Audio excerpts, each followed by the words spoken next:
Baik, Assalamualaikum warahmatullahi wabarakatuh. Saya Syafa Salsabila Amalia, kelas KPI 4E, NIM 1190100000148. Bismillahirrahmanirrahim. Alhamdulillahirrabbilalamin.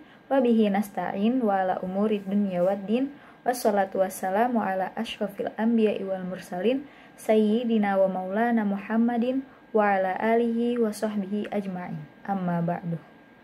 Pertama-tama mari kita panjatkan puji syukur kita kehadirat Allah Subhanahu wa taala yang telah memberi nikmatnya kepada kita, dan tak lupa juga sholawat serta salam atas junjungan Nabi besar Muhammad Sallallahu Alaihi Wasallam yang telah membawa kita dari zaman jahiliyah hingga zaman yang terang benderang seperti sekarang yang kita rasakan. Baik, di sini saya akan menjelaskan apa yang dimaksud dengan kepekaan terhadap lingkungan.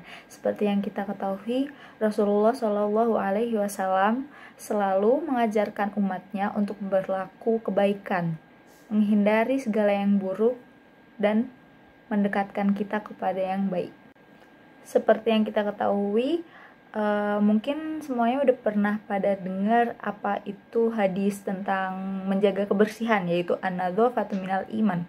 Kebersihan adalah sebagian dari iman. Tidak hanya kebersihan saja yang harus dijaga, tidak hanya kebersihan saja yang termasuk dalam kepekaan terhadap lingkungan, tetapi ada juga sabda Rasulullah Shallallahu Alaihi Wasallam tentang larangan menelantarkan lahan. Haddatsna Muhammad ibnu Yusuf haddatsna al-Auza'i qala haddatsani Ata'un an Jabirin radhiyallahu anhu qala kanat lirijalin minna fudulu ardina faqalu nujiruha bitsulathi warrubu'i wan nasfi faqala an-nabiyyu sallallahu alaihi wasallam kanat lahu ardun falyazra'ha aw liyamnahha akhahu fa in abi falyumsik ardahu. Yang artinya, Jabir bin Abdullah radhiyallahu anhu berkata, dahulu ada beberapa orang memiliki beberapa tanah lebih. Lalu mereka berkata, lebih baik kami sewakan dengan hasilnya sepertiga, seperempat, atau separuh. Tiba-tiba Nabi Shallallahu Alaihi Wasallam bersabda, siapa yang memiliki tanah, hendaknya ditanami atau diberikan kepada kawannya. Jika tidak diberikan, maka tahan saja. Diriwayatkan Al-Bukhari. Dari hadis itu, para ulama berbeda pendapat tentang kebolehannya. Seperti Ibnu Rushd dalam kitab Bidayatul Mujtahid menjelaskan bahwa segolongan fuqaha tidak membolehkan menyewakan tanah. Mereka beralasan dengan hadis Rafi bin Huday yang diriwayatkan oleh Imam Bukhari dalam kitab Al-Muzaroh. Innan nabiyyu sallallahu alaihi wasallam naha angkaro il muzaro.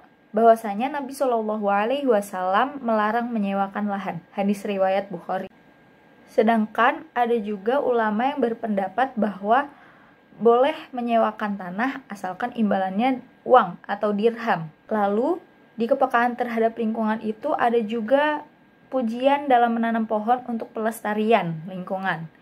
Sebagaimana sabda Rasulullah Shallallahu Alaihi Wasallam an Anas bin Malik radhiyallahu anhu qala Rasulullah Shallallahu Alaihi Wasallam ma min muslimin yarisu gharsan aw yazra'u zar'an fayakulu minhu tayrun aw insanun aw bahimatu illa kana lahu bihi shadaqah. Yang artinya adalah Anas radhiyallahu anhu meriwayatkan bahwa Rasulullah Shallallahu Alaihi Wasallam bersabda, tiada seorang muslim yang menanam tanaman kemudian dimakan oleh burung, manusia atau binatang lainnya, melainkan tercatat untuknya sebagai sedekah. Diriwayatkan Al-Bukhari. Hadis tersebut menganjurkan bahwa umat manusia dianjurkan untuk menanam tanaman.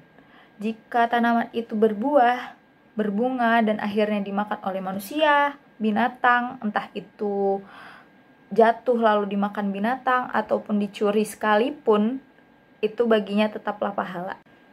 Dua hal tadi adalah bentuk upaya manusia untuk melestarikan lingkungan, menjaga kebersihan, dan juga memperindah lingkungan. Dan pastinya ada juga nih larangan umat manusia untuk tidak mengotori atau tetap menjaga kebersihan itu, yaitu apalagi larangan buang air kecil di air tergenang atau pencemaran lingkungan. Seperti sabda Rasulullah Shallallahu Alaihi Wasallam, qala la yabulanna ahadukum fil ma'id daimil ladzi la yajri tsumma yaktasilu fi. Yang artinya, Abu Hurairah radhiyallahu anhu meriwayatkan bahwa Rasulullah Shallallahu Alaihi Wasallam bersabda, janganlah seseorang di antara kamu buang air kecil di air diam yang tidak mengalir, kemudian dia mandi pada air tersebut. Diriwayatkan Al-Bukhari. Hadis tersebut menjelaskan bahwa air yang tidak mengalir menampung apa saja yang masuk ke dalamnya. Jadi selagi ada genangan atau mungkin sungai yang tidak mengalir, itu dilarang untuk manusia untuk membuang air di situ, entah buang air kecil atau buang air besar, karena apabila orang memakai air itu lagi, air tersebut sudah najis dan itu juga adalah termasuk pencemaran lingkungan. Baik, mungkin cukup sekian hadis dimana kita harus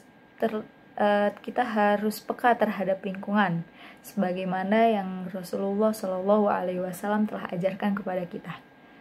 Sekian, terima kasih. Maaf bila banyak kekurangan. Wassalamualaikum warahmatullahi wabarakatuh.